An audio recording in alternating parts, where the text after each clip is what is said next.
And so today we're going to be discussing why your tree might be dying, or indeed is it?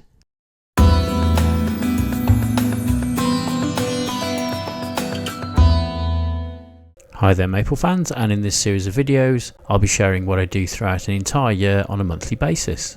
Please note that these months are based on UK timings, but of course can easily be adapted to anywhere else in the world. So in this video we'll be investigating why your tree may be dying, and also what to do about it to correct the problem, if in fact anything needs doing at all, because quite often inappropriate action can make things even worse. So I hope you watch this all the way through to the end, because just one of these might be a bit of an eye-opener for you. So we'll start off with wind damage here. So this will affect a lot of Japanese maples. I find particularly the ones where they blow around a lot, if that makes sense. The stems are quite thin on this one. You can see lots of movement. And various leaves might suffer a bit from being blown around, and that's absolutely fine really. So in this case, it's nothing to worry about. Nobody's going to have a Japanese maple that looks brilliant and immaculate the whole season. It's just part of the course really. But what can you do about it? So here's a fence that you may have seen before. If not, there's a dedicated video. But as you can see, it's got it's lapped in a way that it alternates. It's sort of two fences, one at either side of the door with holes that allow air to pass through it.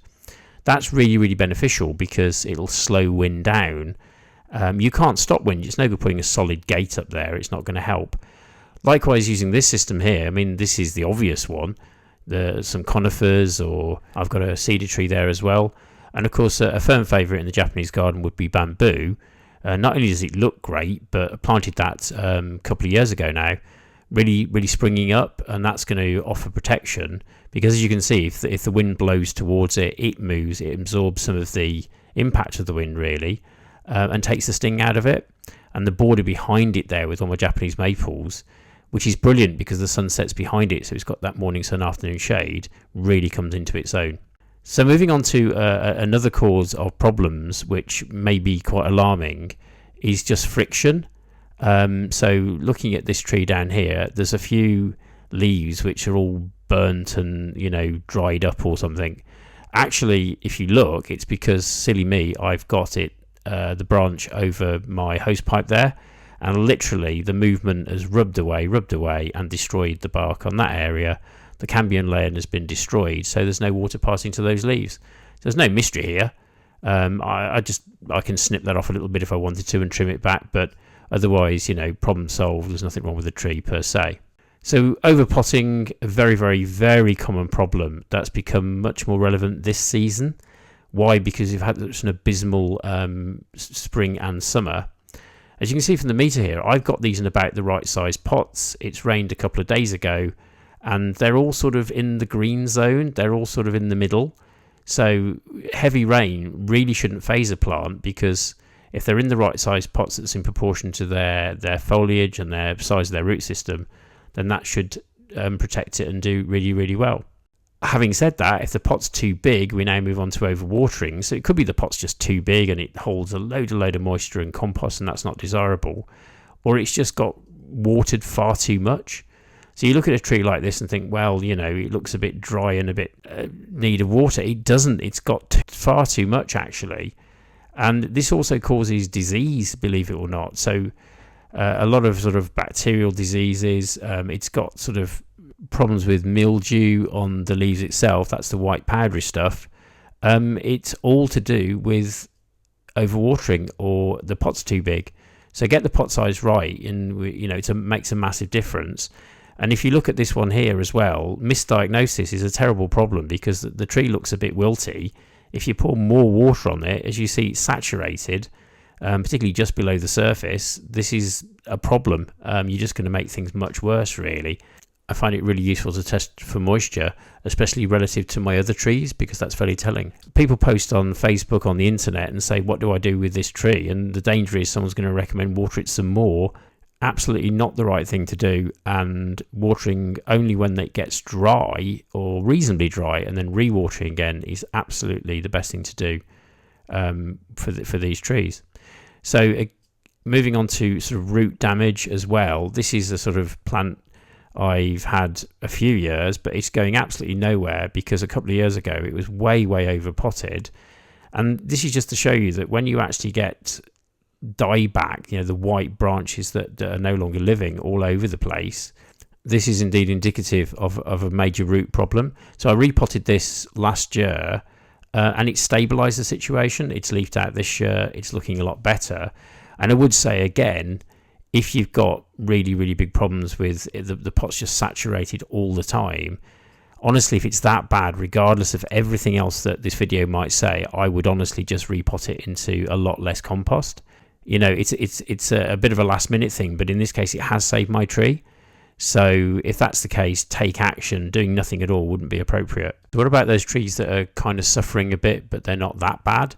Find somewhere like this, really shady, out the wind amongst other trees, and watch that watering. Don't be tempted to pile loads of water onto them. Just put them in a nice shady spot, look after them, let them run a little bit dry, re-water again, and then gradually you'll coax them into good health, really. So it's really important to track the history of your trees. And this one, I know, got frostbitten early on in the year. When they actually start to grow, when they leaf out, they're incredibly vulnerable. And literally one night's frost can kind of do this kind of damage.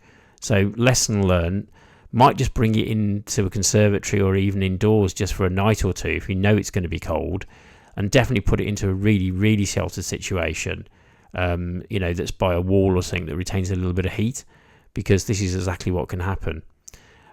Just pinching out some growth at the base of the tree there as well, because that's actually the rootstock growing through. And it's interesting, this seems to happen more when the top of the tree is suffering, to be honest with you. It's almost like the rootstock wants to break out and try and form its own tree. But again, nipping that in the bud is the best thing to do here. Actually, this one's not looking too bad. It's in a reasonably sized pot now. So I'm not going to do anything with that. You just have to kind of wait it out. Don't take any action. That's going to work really, really well. Moving on to this tree here, which is probably due to overfeeding, actually.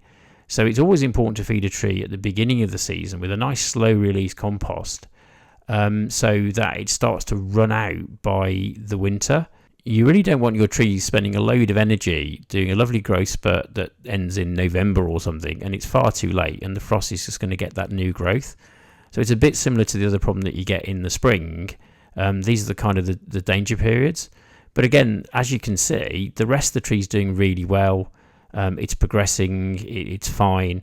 So again, no action on that account. And that's the kind of, slow release feed I think is really, really beneficial.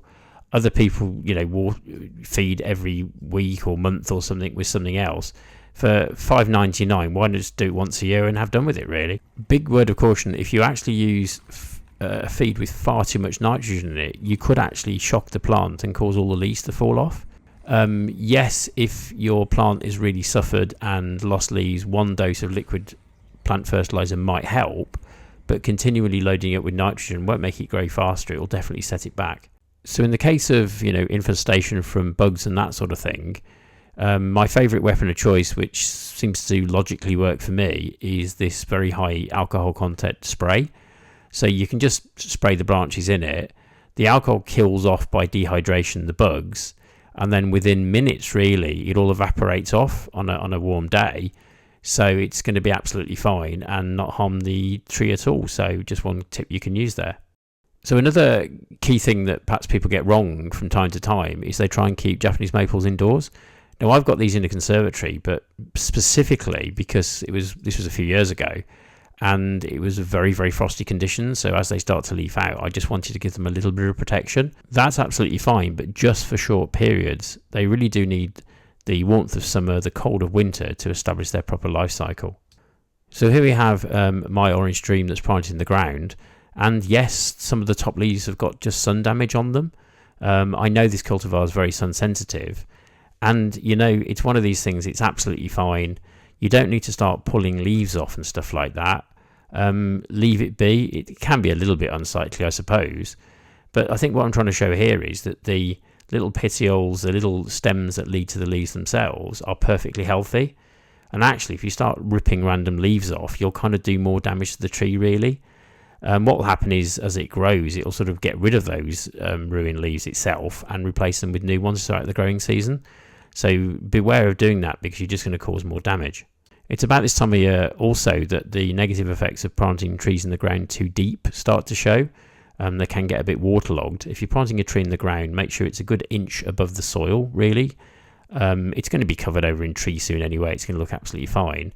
And you don't want to pile mulch up against the tree base either on pots or in the ground, because you really want the graft point to be kept dry, and at the end of the day a few roots showing at the top will do no harm to the tree whatsoever. Another thing I think is worth mentioning as well that can harm your tree is that you just put it too early into the ground. That has lots of negative effects. You don't know the tree well enough, perhaps you're not quite familiar with where it likes and where it should be. You can move it around in pots, and I just think that a tree that's, I don't know, 3, 4, 5 years old is just a bit more robust to put in the ground, really, and then from there it'll take off. Now, some people might scoff at this point, but people get it wrong. It's not their fault. They're not familiar with these trees. They do lose all their leaves in winter. They're deciduous. However, that's a really good thing, because if you've damaged them this year, they're just going to grow back next year, so you don't need to take any crazy action. So repotting at the wrong time of year is definitely a problem. Actually, the best time to repot these, in my view, is most definitely in the early spring, just before they leaf out. I'm not a great fan of potting them in the autumn, because they're just going to sit in a load of damp compost. Now, this fella here is one I rescued last year. I overpotted him, and if you look, the roots are just starting to wrap themselves around the pot. This is a great situation for Japanese maples to overwinter. The wrap round roots really protect the inner ones. It's a great place to be. So if you repot in the spring, it'll grow throughout the season, and then it's ready for the next winter with those roots wrapped round for protection. So another watch out is the tree may change colour. People think about this in the autumn, maybe the spring for Japanese maples, but depending on where you've got it in position, this is quite natural. This is it adapting to the light conditions and changing its chlorophyll balance. So here you can see some of the leaves going red on this baihu. It's worth keeping an eye on it, because you don't want it to go too far and get burnt. But particularly as the trees age, they're quite capable of changing colour, they're quite capable of adapting. And it's just all part of the natural growing process, really. So just because you can see a change, it doesn't necessarily mean that there's going to be a huge problem, to be honest. And just to say, if you'd like to come with me on my Acer journey, please do like and subscribe to my little channel. It really helps. I've also recently set up a Patreon site, so that's a great way of supporting me too, and help out with some of the costs of my excursions, really. There's also the offer of some personal help, if you'd like it, either in a group format or at a one-to-one basis. So another problem that people face, and it really depends on where you buy your trees from, is that they buy a cultivar that's known to be great in full sun, put it straight in full sun, and have a massive problem. So what you need to do is to make sure that you avoid that. If in doubt, put it into semi-shade to start with, get it hardened off a bit, ideally for a whole season if you can, but at least for a few months. And then what you'll find is it's far more ready to be put in that full sun scenario. These, however, I know are grown in an outdoor situation, so they're already sort of pre-arranged, pre-hardened, and that can be really beneficial to get you started. So another massive subject really is just poor drainage. This little fella is a butterfly bought from a B&Q hardware store, and actually, it's quite delicate. It's on its own roots. So I've just not repotted it into a big pot. It's got plenty of drainage, and the pot it's in gives it stability, stops it falling over, because that can be another problem, to be honest with you. Rain can't get into a pot that's on its side. But doing it this way and just doing that for stability allows me to leave them in the very free draining compost they ship in until next season, when those roots have got a chance to fill that pot, as I mentioned before. And sometimes, what happens is we pick a tree that we like, it looks pretty, we take it home, wonderful, put it in full sun, that's what we fancy. It just doesn't work out. So here's a great example of this, is the cultivar Taylor. It's not been great this year. It really doesn't like very much of anything Taylor doesn't. It doesn't like too much sun, it doesn't like too much water, too much feed, you name it. But what I've done, because I've actually taken action and moved it to a better location with lots and lots of shelter, the wet spring has ended, it's not being rained on all the time. I'm just going to leave this be, actually. It's going to be absolutely fine. Yes, there's a little bit of dieback on it, but sometimes, just leave these things alone. If they're pulling through, then leave them to their own devices. Now, it may seem strange that I'm leaving, a tree that's too dry kind of towards the end of the video, But it seems to be, to me, the least of problems, unless you go away for a week or something like that and it doesn't get watered. But just be aware that as these trees grow, there's more and more roots and tree compared to the size of the pot on the compost. So they probably do need watering more as they get older in that sense. But then the safety margins are better because they're not going to get waterlogged. So really back to the previous point, sometimes trees are just in the wrong location. These are from a recent video of mine on sort of 19 trees that just love full sun really. And they do. They've been acclimatized, they've been well watered, they've been looked after. I know them, I've had them for a while, I've done my research, and these are absolutely fine.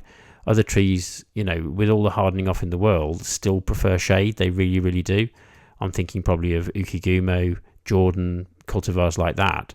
So a little bit of research goes a long way. And again, don't forget, just because it's known to be a full sun cultivar and it'll tolerate anything, it will when it grows a bit, it will when it gets older, it will when it's been hardened, but don't put trees into that situation right away. So I'll title this bit, you know, bad planning. The problem is when you put your tree into a pot, and this one is a bit big really, you know, that's my learning, this is my journey.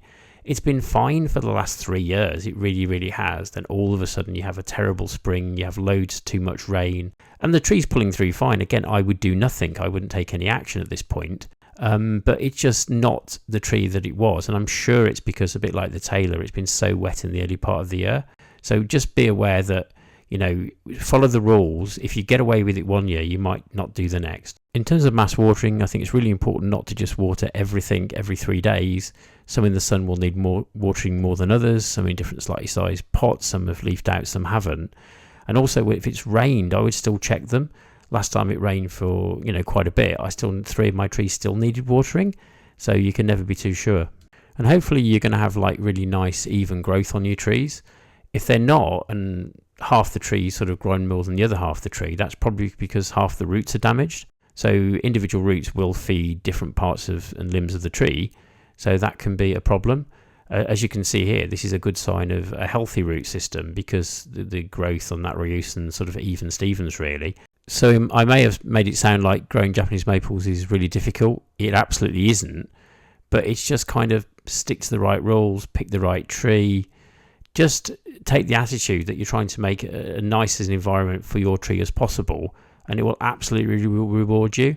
The problem is if we put it somewhere we want it, in a pot that's too big because we bought it and it looks nice, you know, one year you might get away with it, the next year that's fine, but sometimes these things can creep up on us. Whereas you give the tree what it wants and sort of negotiate with it, and they'll delight you for many years to come.